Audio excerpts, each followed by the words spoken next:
શંકર બન્યા સંન્યાસી. શંકર બાળપણથી જ એક સંન્યાસી બનવાને ઈચ્છુક હતા.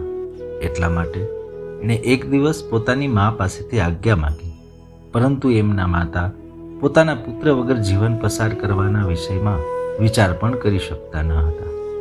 જે દિવસે એણે શંકરની આ ઈચ્છા જાણી, એને નિરંતર એ બીક સતાવવા લાગી કે એનો પુત્ર ક્યાંક એને છોડીને ચાલ્યો ન જાય. એક દિવસે જ્યારે તે શંકરની સાથે પૂર્ણા નદીમાં સ્નાન કરી રહ્યા હતા, અચાનક એક મગરે શંકરનો પગ પકડી લીધો. શંકર જ્યારે મગર દ્વારા પાણીની અંદર ઘસડાઈ જવા લાગ્યા, એણે જોરથી બૂમ પાડીને પોતાની માને કહ્યું, માં, મગર મને પાણીમાં ખેંચી રહ્યો છે. જો તું મને સંન્યાસ લેવાની રજા આપે તો સંભવ છે કે એ મને છોડી દે. આર્યમ્માએ વિચાર્યું, કદાચ શંકર સંન્યાસીના રૂપમાં પણ જીવંત રહ્યા તો હું ક્યારેક એને મળી શકીશ, પરંતુ જો તે મૃત્યુ પામશે તો એમને જોવાનું પણ સંભવ રહેશે નહીં.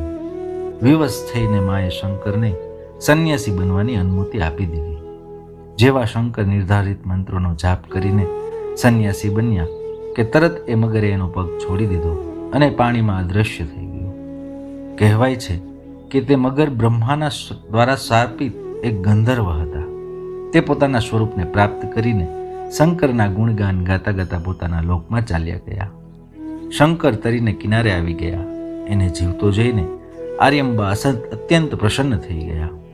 શંકર ઘરે પાછા આવ્યા નહીં, પણ જતા જતા એણે પોતાની માતાને આશ્વાસન આપ્યું અને કહ્યું, માં, તારા અંતિમ સમયે હું તારા સમીપ ચોક્કસ હાજર થઈ જઈશ.